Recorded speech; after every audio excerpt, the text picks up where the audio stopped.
Klay Thompson's dad ended up checking Monica McNutt and everybody who has the same ideology that she has when it comes to why Caitlin Clark is famous and why she's such a big phenomenon. When Mychal Thompson, an NBA champion and the father Klay Thompson, admitted he was genuinely starstruck meeting Caitlin Clark, it stopped me in my tracks and made me rewatch the interview.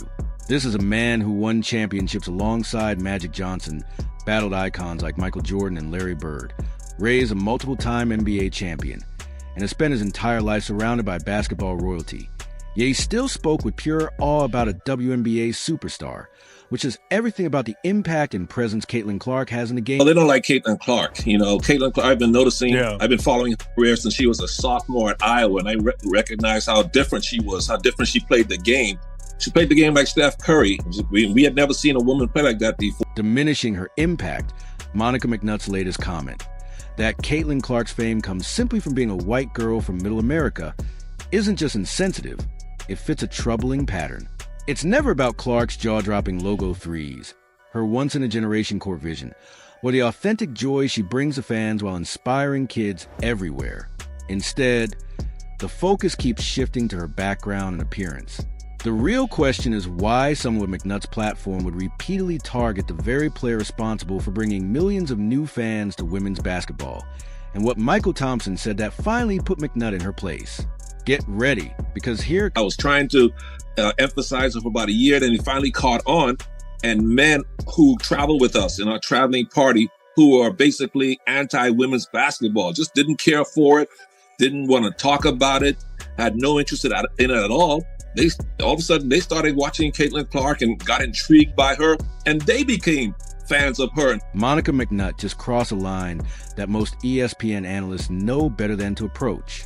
In a recent BBC interview with special correspondent Caddy K, McNutt appeared to downplay Caitlin Clark's extraordinary talent, shifting the focus away from her generational skills, and instead crediting Clark's meteoric rise to her appearance and what she supposedly represents. Me? Yeah. Jealous? Sure. I mean, would you be jealous of somebody that got $28 million a shoe deal or whatever the deal is before you step foot in the pros? Take a moment to really let that sink in.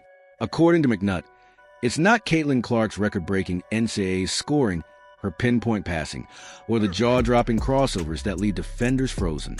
It's not the deep threes that are reshaping women's basketball, nor the way she connects with fans, makes time for kids, and represents a sport with genuine positivity. No, apparently, it all comes down to her being white and from the Midwest. WNBA and all the people that follow the WNBA and try to promote the WNBA don't understand that Caitlin Clark's game resonates with us. I say this every day, and every day I got to deal with somebody else dumb in the media. Caitlin Clark's game resonates because she's got flair, she's got flash, she's got style. I said this before, and I'll say this again. We saw Sue Bird's game. We saw Diana Taurasi's game. Kim Mulkey was Sue Bird before Sue Bird became Sue Bird. We've seen it. This dismissive perspective completely ignores why millions of fans actually tune in to watch Caitlin Clark play. While McNutt was busy reducing Clark to a demographic label, the Indiana Fever were making history by landing an unprecedented 401 nationally televised games in 2025. Networks don't commit that level of airtime because of where a player comes from. They do it because audiences are captivated by undeniable. Folks that cover the NBA, these people that play in the NBA, these people that cover the NBA. There, I said these people, all of you. Black, white, green, purple. Why don't you understand a very simple thing? Her game is dynamic. Like Diana Taurasi was like a jackass to Caitlin Clark. Why? Her game is what people are drawn to. And then you go to the personality. Her game is different than any WNBA woman ever. And she wins, and she shoots from deep. It's no different than Steph Curry. How many times? What makes McNutt's remarks especially troubling is how they erase Caitlin Clark's hard work and more than a decade of relentless skill building. Every behind-the-back pass and every logo three wasn't handed to her by privilege.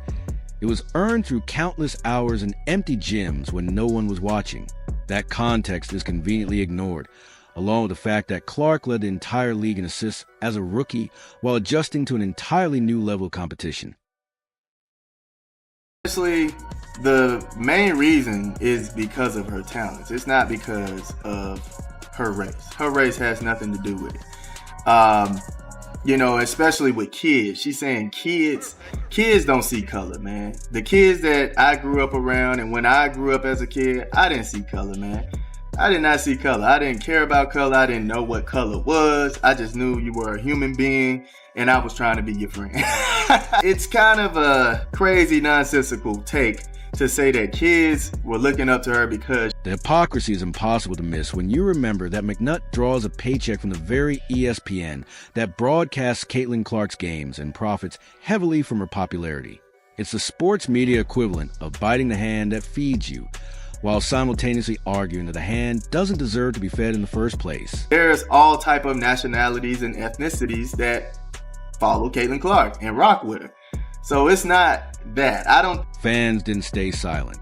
Social media exploded with backlash after McNutt's remarks, with outrage spreading rapidly across platforms.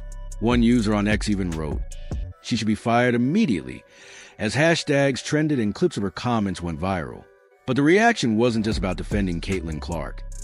It was also a pushback against the insulting implication that Clark's massive fan base exists because of race rather than extraordinary basketball talent.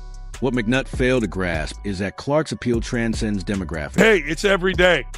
I don't know why Monica McNutt or anybody that professes to know basketball can't simply say, you know, her game's just different than everybody we've ever seen.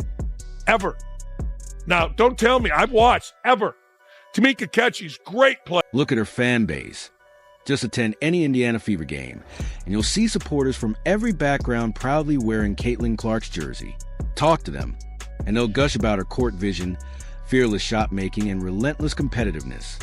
Not once will they say it's because she's a white girl from the Midwest. Extraordinary. Sabrina, Brianna, Kelsey, Diana Taurasi. You had and have these white players in the league that never galvanized the people like this. All right. Now, granted, you can have some people come back and say, well, the media and the coverage wasn't as good as it is now. NILs and things like that weren't popping off. That has nothing to do with it. That has nothing to do with it, man.